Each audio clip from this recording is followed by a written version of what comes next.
There we go. Here we go. So, anyways, I was just gonna ask you, where do you see the like when it comes to representation and seeing how far did the industry had changed? Where do you see it moving forward as we're progressing into the 2020s decade? I see a really positive movement. At least that's me. I'm a pretty optimistic person, so generally don't see a lot of the negative stuff as far as that's concerned. So because of what I mean, we all know what happened in 2020 as far as Black Lives Matter and all that. But Don't remind me, man. I kn- Oh my gosh. I know I don't want to say that I don't want to say that it's just sad that something like that had to happen for us to wake up a little bit. But with that Yeah. event has come a huge shift in attention toward what has been lacking. And I think what's great is people in our generation saw the problems and are doing things to reverse it, which I think is really cool. So I Oh yeah. based off of the art and the movement and the intention and the beauty of what's going on with the creators currently, I think that we're headed toward a really amazing time. Like a new renaissance of art, I think is on the way, is what I'm feeling. I don't know how big it's going to be or what's going to happen or where it's going to mostly take place, but I feel like we're part of something really large here, a really big shift away from what has been. Because I think we're just kind of saying, oh, look at all these things that we don't have to do anymore. We don't have to do it all. We can make it how we want to and how it authentically is. So my overall summary is I think we're headed toward a really amazing renaissance of creativity pretty soon. Yeah. I agree. Yep. Um, because yeah,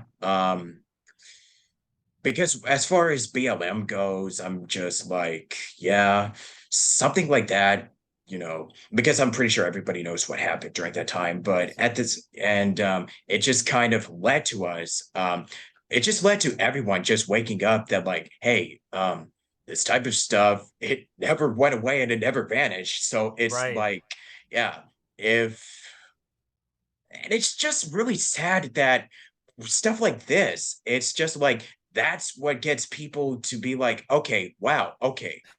So I let's know. actually come together and agree that Yeah. this is terrible Yeah. and let's do something to actually fix this. Right. Exactly. Yeah. Yeah. Yeah. Well, we're here now. We're doing this. I mean, Yep. interviews like this, I think, is a huge. I mean, you're doing amazing stuff by having these talks and putting these sorts of I conversations do out my there. best. I try my best, trust me. Yeah. Well, I mean, just by definition, as a black creator like yourself, and interviewer, and Yeah. just being out there present, you're already part of the solution. For me, I'm really happy to be part of this and part of your Uh, what you're giving. thanks, man. I Yeah. really do appreciate it, dude. Yeah. I really do mean it. Thanks. Um, and also, not just that, but yeah, we're still in what is it? Is it something something? I don't know, for like the last two-ish Yeah. years or so. So Something's going on. Yeah. yeah, something going on. I don't really know. But yeah. And especially since the industry is constantly changing, especially during these last 2 years. And I mean, personally, for me, it hasn't really changed too much because I've started in 2017, so mostly I do my auditions in a little closet that's like literally right Right. to the left of me, but by my side. So yeah, I just literally recorded there, and then as far as in studio goes, I know that they're opening back up, but as far as I do know that remote recording and sessions, like remote recording has always kind of been something that's been like it's been around for a long time, but after the what happened, Yeah. like I think remote recording has started, taking more of a dominant presence in the industry. It's not Yeah. that it wasn't before, but certainly more so now after March of 2020. So Right. I know that remote recording is definitely not going to go away anytime soon. But as far as in-person sessions go, I think that might. eh, I know that you haven't. I mean, for some productions, I know that it's sort of mandatory, but for the most part, I know that in-person sessions is kind of like an option that you're comfortable doing, which Mm. I'm really glad because before the pandemic, if you live in LA, like everybody knows that the traffic is a nightmare. Let's just be totally honest. Let's Oh just be yeah, real here. Yeah, the yeah, traffic is just no, yeah. nope. Yeah, four. Yeah, 10 out of 10 would not recommend. 405 Oh yep. traffic just sucks. Yeah, just not my thing. Never was. So, yeah, I guess for the future, I guess we just don't really know what's gonna happen in the future. But just Yeah. stay optimistic for the best. That's really all I Yes. can really say. Yes. That's all. That's all I'll say. That's all. Yeah. Totally. Yeah. And as far as the union is concerned, because I know you're SAG-AFTRA, so Hmm. this is something that I I don't know about you, but I'm just always am really eager to just learn more about the union because as somebody who is working as a non-union actor, the union has always been something that I've been interested into looking more into with SAG-AFTRA. I've seen videos. I talked with people that are in the union. One good interview that I did was with my friend Amber Romero. Guys should totally check out if you don't know. She has been in shows like High Guardian Spy. She's been in video games, done live action stuff. So we were just talking about the perks and benefits or like the advantages or disadvantages about being a SAG actor. So I'm kind of Yeah. curious if Hmm. for your from your perspective, because actually I wanted to know first, like when did you join the union and your experience of working with SAG, the pros and cons Yeah. of being a unionized actor, and just give us a little rundown. Let's have a little education, little Yeah. Sure. like, So buckle up, everyone. Time for school. yes, right. Yeah, so for me, I was eligible for the union in like 14, 15, something like that, maybe a little before. Because I did a short film with my friend Yasmin at UC Irvine. They invited me over to do one of the roles, and they said, if you do this, you can, be union eligible. So I did. And so I waited a couple of years. I wasn't actually in the union until after I joined my agent, SBV. Yeah. And I joined the union pretty much in the first 2 weeks of me being with them because I got my first job with SBV about I think it was 8 days into me being with them. I got my first job, which is voice matching on a movie called Geostorm. And then I got a letter from the union that said, "Hey, if you want to do more stuff like this, you got to join the union." So um, I just did the protocol that I knew about. I went to the SAG-AFTRA credit union. I borrowed the money for the initiation. I then paid it off over time. But then, yeah, so I've been a union actor since 2016, late 2016. And from my experience, which I'm not maybe the best person to ask because I'm not super well versed in the inner workings of the union. I really should be at this point. However, I will say that I love the benefit of it. One, you can vote for the SAG Awards. That's just a little fun perk for me because you get the screeners every year and you get to see the stuff that's on TV and you get the DVDs and all that. So that's just a fun part. A life part, they have health and they have health benefits. They have pension plans. Um, very very important. They also are protecting you and your worth, not personal worth, because personal worth should not be dictated by anybody else, but worth as far as dollars go. They're protecting your worth as an actor in that sense because they are protecting you in the form of residual pay for projects that you're working on, or working conditions, or amounts of hours you can work, or the kinds of projects that are out there that aren't, if they're not following the rules and they'll get called. It's just a really nice place to just base your trust in when you're doing different projects. Now, you may not get this answer from everybody. I know that there are people that don't have the same opinion of the union that I do. um, I haven't had any problems with the union. I really enjoy what they do and I'm happy to be part of it. But that's my personal experience. But all in all, I'm happy that I'm a piece of it. It feels good. It's just cool to say I'm a proud SAG-AFTRA actor. Um, and I get to work on these really amazing projects because they're all through the union, and I get these opportunities I wouldn't get if I weren't union. So, yeah, there's a lot of reasons why I am down with SAG-AFTRA, and yeah, I think that's about it. But I don't know how much education that had, but for me, those are the benefits of being part of the union. Is just a team that's working for you, from my perspective. Yeah. So when you first got your start in the industry, how would you say how much um did you really grow as a person and as an actor during like the over decade of experience that you've been Oh, working in the business? yes, yes, 1,000%. I have gone so much farther than I was when I started. I mean, just from the small, um, I don't know, just as a performer. Like I'm more confident as a performer, as an actor, of who I am. I don't really have any qualms about taking chances anymore. You know, all these things that just because all a lot of things in the entertainment industry ripple out into my real life. I've found like meeting people, taking chances, being authentic, not saying yes to things that you may not have otherwise in another place. Having the foresight to prepare for things so that your future is looked out for. You know, all these things just within that little small world of entertainment ripple out into my actual life. And yeah, I forgot. I don't know where I was going with that, but that's how I feel about it. So I guess now would be the time to just gush about your favorite like actors, performers, just anybody who also left a good influence on you. Yeah, Anybody that you'd like to give a shout out to. yeah. Well, I mean, we already said one. Favorite people in the industry. Yeah, we Yeah, already said a we already bunch. said Any more? Chadwick Boseman. Of Definitely. course. Sidney Poitier. I'm just naming some folks. Who else? One of my favorite voice actors is Corey Burton. Actually, and I've been a fan of his Yeah. for a long time. I didn't know who he was for a long for a while. I should have, but when I started to really get into voices, I mean, a lot of my experience in different kinds of voice, and this is something that I've said in different like classes I've taught or we talk to people. Theme parks are one of the best places to go if you want to listen to the best of the best voice actors that are working, Mhm. or that have worked, that have left indelible marks on this world because their voices are in theme parks, specifically Disneyland. I'm talking about, but just rides, park announcements, characters, pieces of movie clip, all this stuff.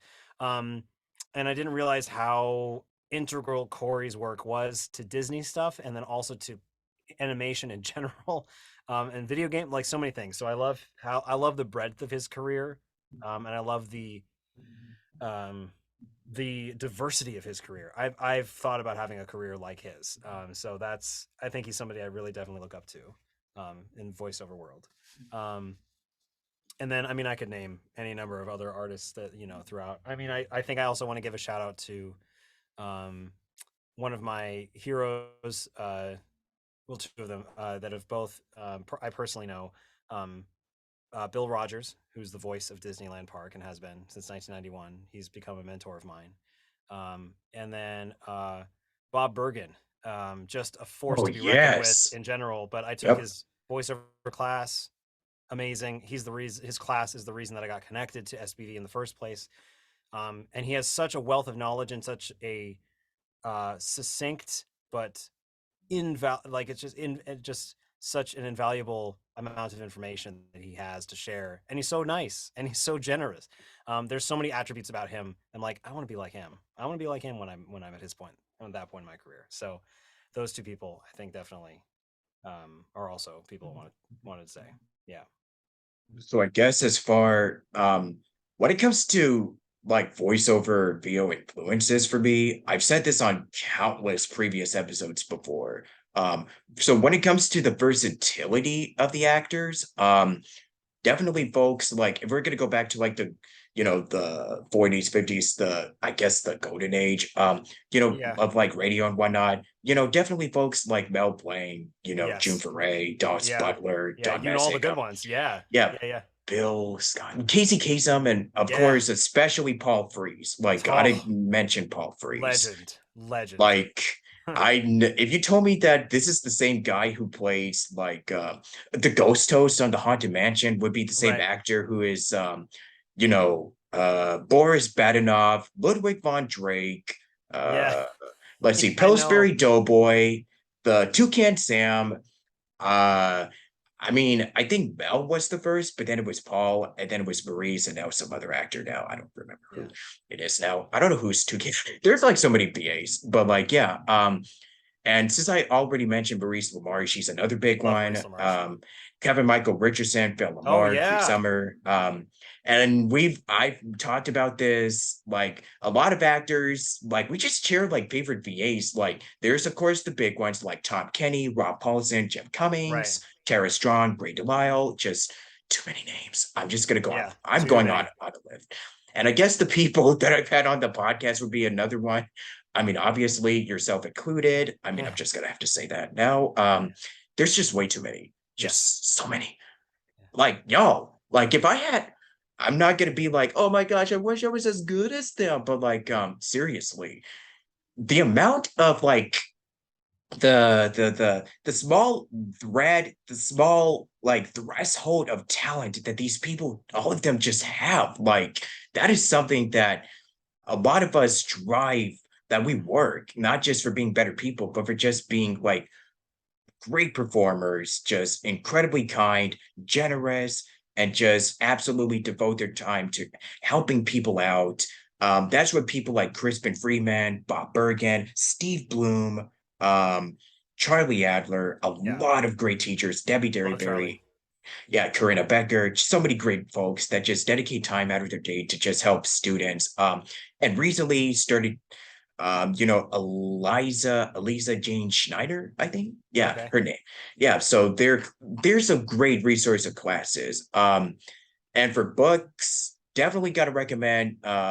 And I have a copy right behind me. The voice lessons with Rob Paulson and I the love voiceover that voice book. actor. Yeah. Yeah. Yep, Yeah. with Yuri and Tara, just Yeah. great folks, great Yeah. information. Yeah. I want to be a voice actor.com by D Baker. Just Yep. a lot of great resources if you want to get into the nitty gritty of the business. Right. They've helped me out a ton. Lots of knowledge and just so many just good info, just good stuff, man. Just good. Yeah. Um, let's see. And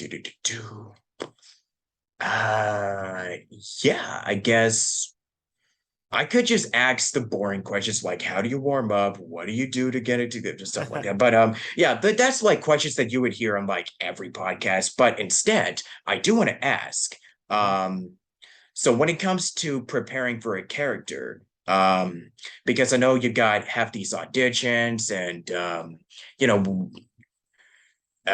know, when you're performing a character, when you book the job, it's a bonus. But when it comes to how you go into your day-to-day, like when it comes to your work routine and work ethic, so describe about your little process of what helps you like really get into your, I guess the when you're in the zone, like what helps you get into like your A game or whatever, because I know some people they struggle with like the imposter syndrome and the self-doubt. So what are some tips that you have for when you're to ensure that you're at the when you're riding high at the microphone, like what Bob Bergen, Yeah. that's the term that he uses. So what's Yeah. your steps when you for keeping, I mean, I know that a lot of us have lives outside the internet Right. and outside of VO. So your own 2 cents of leaving all of that stuff out at the door and just getting behind the booth and just killing, knocking out those Yeah.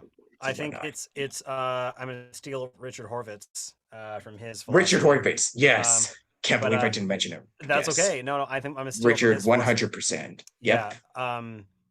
Stealing from his philosophy, but I think it's applies and it's very simple. Just it's all it is remembering that I'm playing. That's all I have to Yep. do. I remember that I'm here to play and we're getting paid to do that, and that's all you have to do. There's no tension after that. There's no like, oh, I don't hope I'm there's no sense of doing it right. There's no sense of like, yeah, there's no sense of like being hung up on what the other people are thinking. It's all just like get in there and play the character and just play. That's all they want to hear because then the characters come out, then the voice comes through, then the integrity of the role is kept. The story arcs are heard. Because as kids, it's what we did. That's what Richard Yep. says in his class, and I think it's very true. As kids, we didn't think about intention and motivation and all this stuff. We just became the character, and that's all that we're asked to do. And so once that isn't set in mind, and that's why I love voiceover, is because I go there every time, and it's the best thing in the world, and I don't think about anything else. Nothing else exists while that's going on. So just playing. That's all. That's my method, if there is one. Something that I'm still I mean, sometimes can occasionally have those moments where you're like, oh man, this is really cool. That's something, oh man, this is something that I'm gonna have to like what do people say? Oh, I really want this role and I really want this character. But then like over time you start to think, wow, okay, so if you really want this role, then that means you're gonna start to overthink, and then the lines are Hmm. gonna be like, and trust me, this is something that I struggle with so much when I'm pretty, let's be fair, a lot of us when we first start out, we're not going to start out perfect, you know? No, We're and just I'm going not to, perfect. Nobody is. Nobody's perfect. yeah. I mean, we still have our off days. We still do. But at the end of the day, I think Bob Bergen said always to carry yourself like nothing is bothering you. And I mean, it's fine to have bad days. We're all human. But when you like, and this is something that I'm gonna say about like with social media. I know people uh I'm saying this like it's a bad thing, but like I mean you are allowed to be vulnerable, and Yes. it's Yes. very much, I mean, like none of us are going to be like working robots all day long. Like if you feel like you're going through like something like a burnout, like if you're going through like a tough time in your life, um it's really perfectly normal to take a break. But if you're constantly like, if most of your feed is just negative posts, then it's not going to be fun, because Yeah. like clients and buyers, or like whoever's going to be looking at your social media posts, are Yeah. going to think the same way. Like if They'll this see that. person is Yeah. going to be this negative, like I don't think I really want them on this project. Or if Yeah. like if they're just going to be have like bad behavior, bad attitudes, that's might Not a good. reconsider. So Yeah. Nope. not a good look. But if you're like somebody who's like really positive and fun loving and is really easy to work with, and if you work hard or something like that, but if you're just yourself, be authentically you, then a little kindness could definitely go a long way. I'm just saying. Totally. So I mean, it's fine to have your off days, but just don't be a negative Nancy. That's pretty Right. much the most Yeah. simple piece of advice that I could give Yes. when it Yeah. comes to, yeah, managing your social media, because you are running your own business, and you're kind of are just, when it comes to social media and handling it. I mean, I'm still learning social media every single day. Um, because I know that some people can work just fine without it. I know that for a lot of people, it's kind of, I don't want to say that it's a necessity, but like, if people want to know who you are and just stuff like that, and for like work or whatever, I mean, I'm pretty sure that like a lot of people use it just for, to stay connected and whatnot, Yeah. and just, yeah, getting their names out there. So, Yeah. thoughts on social media and the pros and cons of using it? Thoughts on it? I think it could be a great thing. Um, I really enjoy the fact that there's a way to put things out there that we're proud of and that we can share with the world. Cons, I think the biggest one is comparison, right? Like you see Oh my, people putting their yes. yeah, Mm-hmm. see people putting their work or their life out there in a curated way, which it's kind of the nature of social media. We put out the stuff that really looks good, which is not a bad thing, Ah, but it can also yield a lot of comparison and a lot of really big self doubt. So I think that that's something that can be, and it's interesting because social media is not that old of a way of communication. I mean, what the iPhone's been out 15 years now, like I we've mean, like barely been here. we've been using the internet since like what, the 80s, 90s. I don't Yeah, know. yeah, 90s. Yeah. So it's real. I'm interested to see how it evolves. Definitely see the pros of sharing communication, celebration, joy, information when it's founded in real, founded in, Yeah. something viable. But I do see the cons of comparison, of negativity, of the potentially a skewed algorithm based off of something. I don't know. There's a lot. There can be some dark sides to it. I'm choosing to see the positive version of it, Oh but yeah. of course there's a light and a dark. But those are just the cliffs notes of my thoughts. Mhm. um, oh, and I wanted to mention really quick, I don't have a ton of time left, so if you have like a final question or something you wanted to ask, because then I gotta go, because I gotta call somebody. Actually, I gotta call a friend of mine. Okay, cool. Just a random question, but how do you personally like self-care? Because I know that's also Oh, another personal big self thing. care. That Yeah, is a great personal question. self-care. Yeah. Yeah, so I exercise. I work out 5 days a week. Um, Exercise. Yes, exercise, eat, eat and sleep. Sleep is not something that I do proficiently and or very well sometimes, but those three things, they sound super boring, but they really are to me important. Um, Also seeing friends and being social. I love being around people and it helps me stay Yeah. sane. It helps me stay afloat. So I think being surrounded by a group of people that build you up and put you in the mood that you need to be in and that know you the best, sticking with those people and being in communication with them consistently, I think is really healthy. So yeah, those are my self care routines. Yeah. Let's see. So I think that pretty much oh, and if you have like any like I don't know, dream or like any future gigs that you haven't worked Oh, on yet, any yeah. dream. Yeah. So one still that's out there, I would love to be in a Walt Disney feature animation film. I've done animation for the company, but never a feature animation film. That's the next step for me. Yeah. And what would you do? Where would you be like career-wise if you weren't doing VO? Dude, I don't know. um, Yeah. maybe party planning. I do love throwing themed parties, and I love events, and I love showing people a good time. Yeah. I think that's where I'd be. I think one of my dreams that I would like to do is be a voice for like do anything for like a Disney theme park, whether it be as Yeah, the tram. But I know that Corey Burden already does that type of stuff. Like he's even the ghost host. yeah, But it would be fun to just be like do a voice somewhere where I'm just like please enter and never return. And once you enter, yeah, you'll never yeah, come out, or yeah, something like that. yeah. Yeah, so that would be fun. Let's see. So we're approaching the end. So like if you have anything like any projects that you'd like to promote right now, that you'd like to talk about, where people can check you out without breaking NDA. You know what? I Yeah, can't. I'm that's the so tricky close to one of part. them. Yeah, I'm so close to being able to talk about one of them, but I can't. It's not till middle of the month. So unfortunately, I can't say anything. I mean, my social media, IRS Voices, has all the stuff that's current. My website, irsvoices.com. But short of that, I just gotta stay quiet. So, but I'll let you know when I can. Sure. And what is the last piece of advice that you'd like to close out on before we do conclude this I would little meeting? I would close out on, if you have something that you want to do it. And remember that, I mean, I have it right in front of me in my booth. Failure is not an option. Don't even think about failing. And if you do, just fail harder the next time. Will Hmm. Smith said a great fail forward. I love that. So yeah, just go for what you want, because there's not enough time here to mess around. You should have what you deserve. That's it. Yeah. And what would be your like closing like outro that you have for the podcast? Closing outro. Well, I've loved being here. Thank you for having me. This has been really fun. And I would also say, uh, oh, you know what? I will go back to my favorite movie, Back to the Future. One of my favorite. Well, okay, two quotes. First one's from Back to the Future, which is, "If you put your mind to it, you can accomplish anything," which I completely agree. And the second one is a quote from Walt Disney, which is, "It's kind of fun to do the impossible." And keep moving forward. And keep Another moving quote by forward. Walt Yes, Disney. another great one. Yep. Yeah. Yeah.